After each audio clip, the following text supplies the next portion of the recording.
At the beginning of 2017, I flipped through the new national parks calendar that I got for myself to hang up on my bench at work.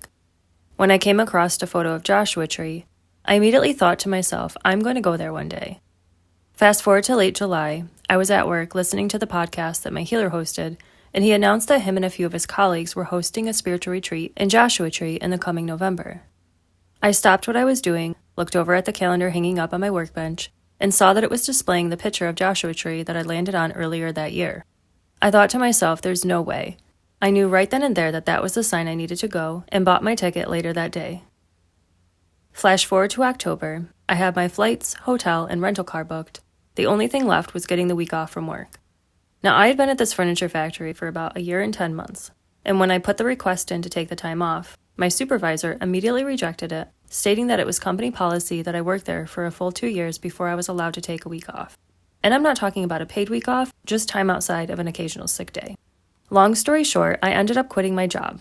And just to be clear, it was not for the sole fact that they wouldn't let me take the time off, but for many reasons that had already been affecting my mental health pretty much as soon as I started working there.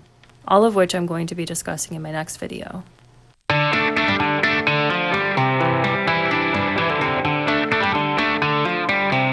I flew out to California 5 days after quitting my job.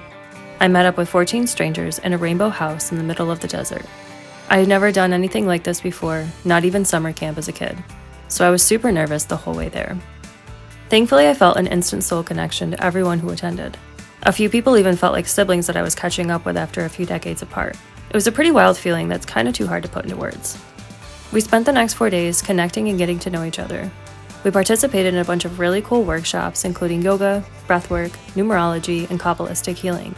The series of workshops that I was most excited for were the Unlocking Your Psychic Potential workshops. Up until this point, all of the self-help books that I had been reading kept emphasizing the importance of following your intuition. So this was my opportunity to finally learn how to do just that.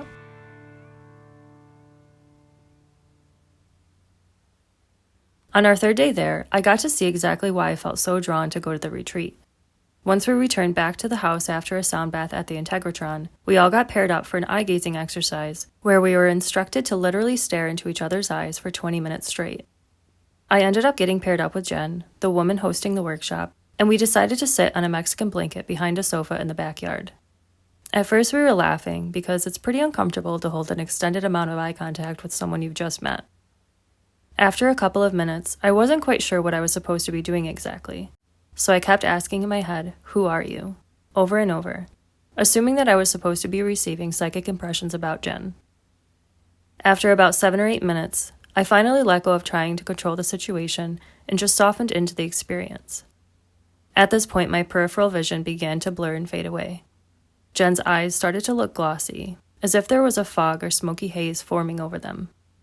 She tilted her head ever so slightly, and before I knew it, a completely different person was staring back at me.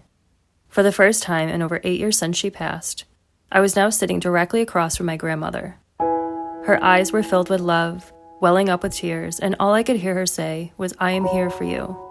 Everything is going to be okay. You are safe." Once it sunk in that I was receiving direct communication with my grandmother, happy tears streamed down my face.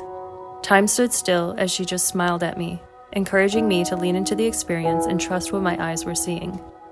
I was so grateful to be sitting across from her once again, feeling her energy, hearing her speak. As soon as the alarm went off, I watched as Jen's eyes fluttered a few times. We sat up and hugged, thanking one another for such a deep and vulnerable experience. Jen went on to reveal a ton of truths about the way that I had perceived myself back then, and how I never really felt seen, heard, or understood by anyone as a child, and even as an adult. She spoke of things that I had faced throughout my life, things that were completely impossible for her to have known about me from just those couple of days interacting. My jaw was practically on the ground at this point when she says, "All right, tell me about what you experienced."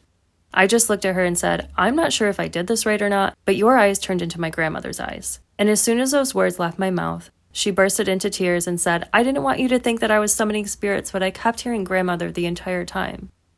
She assured me that my grandma had been guiding me and protecting me on my path all along, and let me know that I was heading in the right direction. I was so blown away by this experience. It made me realize that my grandma really was telling the truth the last time I spoke to her. I remember my grandma peacefully smiling at me as she laid in her hospital bed and said to me, "I will always be with you." I thought to myself, yeah, right, that's what everyone says. I told my grandma that I didn't know what I was going to do without her, because my dad and I had actually moved in with her when I was 12 after my parents got divorced. So my grandma always felt more like my mom than my actual mother. So I was really terrified about what that meant now that she was no longer going to be in my life. Once I had connected all the dots through this eye-gazing exercise, it made me realize that my grandmother really was with me the entire time since she passed away.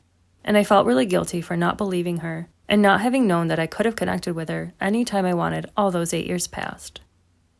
This was by far one of the most life-changing experiences I ever had, and it completely changed the way that I perceived life from that moment forward.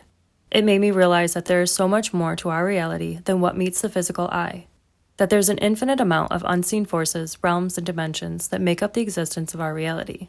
And every single one of us is capable of seeing beyond the veil and tapping into our psychic abilities to communicate with our loved ones, our higher selves, and beyond.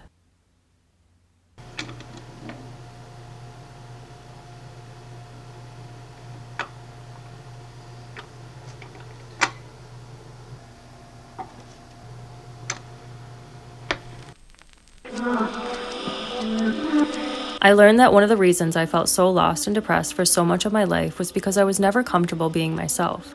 I was always trying to be someone that I thought other people wanted or needed me to be, always adapting to every situation and environment in order to ensure that I was pleasing others so that they would like and accept me. Being at that retreat allowed my inner child to feel safe enough to let my guard down and actually be seen in my authenticity, and to finally be validated in who I truly was underneath all those people-pleasing tendencies. It wasn't until this experience that I finally realized that all of the challenging things that I had gone through without any support as a teenager and young adult made me lose trust in myself and my own judgment when it came to making choices on how to live my life. This whole healing journey started once life handed me a situation so big that I had no choice but to make a decision. A decision that would ultimately lead me to trusting myself for the very first time in my life. This experience also opened me up to a whole new level of exploration, and falling in love with reading oracle cards, decoding my dreams, and developing new practices and rituals that really helped deepen my connection to the spirit world, all of which motivated me to play at even higher levels within my own life, and ultimately creating a healthier relationship with myself. And in case you were wondering, my grandma and I's relationship is even stronger now than it was back then when she was alive. So if you have a passed on loved one that you would like to connect with, just set the intention that you hear from them, then pay attention to the signs, because they're literally always surrounding you. And that's maybe my favorite thing about it all. Just those echoing voices through time.